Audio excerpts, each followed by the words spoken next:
કોઈ વ્યવસ્થા નથી ભાઈજી, અને વ્યવસ્થા થશે તો જરૂર તુંગનાથ મહાદેવમાં કથા કરશું. કારણ કે આ પૃથ્વીનું ઊંચામાં ઊંચું શિવાલય તુંગનાથ મહાદેવ છે. તુંગનાથથી ઉપર કોઈ મંદિર જ નથી. ધરતી પર વિશાળ મંદિરો હોઈ શકે છે, પણ દુનિયાનું ઊંચામાં ઊંચું કોઈ શિવાલય હોય તુંગનાથ મહાદેવ છે. પંચકેદારનું એક કેદાર છે. આ સ્તોત્રનો પાઠ કરીએ આપણે.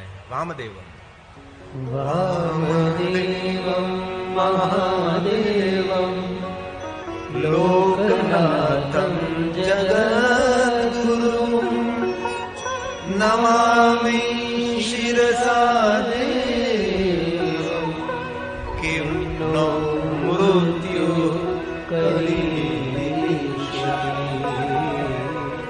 કિમ નો મૃત્યુ હે જગન્નાથ, હે મહાદેવ, અમે પ્રણામ કરીએ છીએ. મહાદેવનું નામ છે ને જગન્નાથ, વિશ્વનાથ. આપણું તો ધામ છે જગન્નાથપુરી. જો જગન્નાથપુરીમાં વિશેષતા શું છે તમને ખબર? માર્કંડેશ્વર મહાદેવનું શિવલિંગ પણ ખંડિત છે, અને ભગવાન જગન્નાથની પ્રતિમા પણ ખંડિત જ છે ને. પૂર્ણ આકૃતિ નથી, અપૂર્ણ આકૃતિ છે. તેમની પણ બહુ સુંદર સુંદર કથાઓ છે.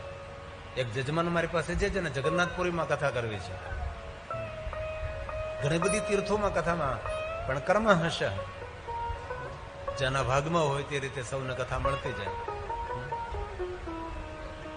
દેવદેવ દેવદેવં જગન્નાથં દેવેશં વૃષભધ્વજં નમામિ શિરસા દેવં કિમ નો મૃત્યુ કરીષ્યતિ કિમ નો મૃત્યુ કરીષ્યતિ. અનંતમ ભગવાન મહાદેવ માટે કહ્યું છે. અનંતં વ્યયં શાંતં અક્ષમાલાધરં હરં. અક્ષમાલા, રુદ્રાક્ષની માલા.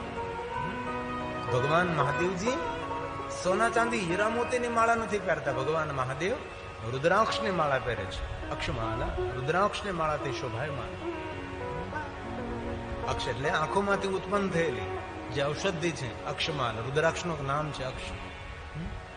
શાંત રહેવા વાળા ભગવાન મહાદેવ, પગે લાગુ છું તમને, મારું મસ્તક ઝુકાવું છું, કારણ કે આપ મૃત્યુના ભયમાંથી મુક્ત કરનારા છો. અને મૃત્યુનો ભય તો દરેકને ડરાવે ને. કોઈ પણ વ્યક્તિ હોય તેને મૃત્યુનો ભય હોય છે. તો મૃત્યુના ભયમાંથી જો મુક્ત થવું હોય તો મહાદેવની આરાધના કરવી.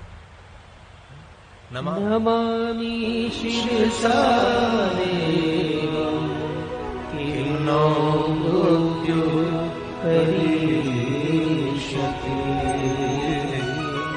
કિમ નો મૃત્યુ કરીષ્યતિ. આનંદં પરમં નિત્યં કૈવલ્ય પદદાયિનં નમામિ શિરસા દેવં કિમ નો મૃત્યુ કરીષ્યતિ કિમ નો મૃત્યુ કરીષ્યતિ.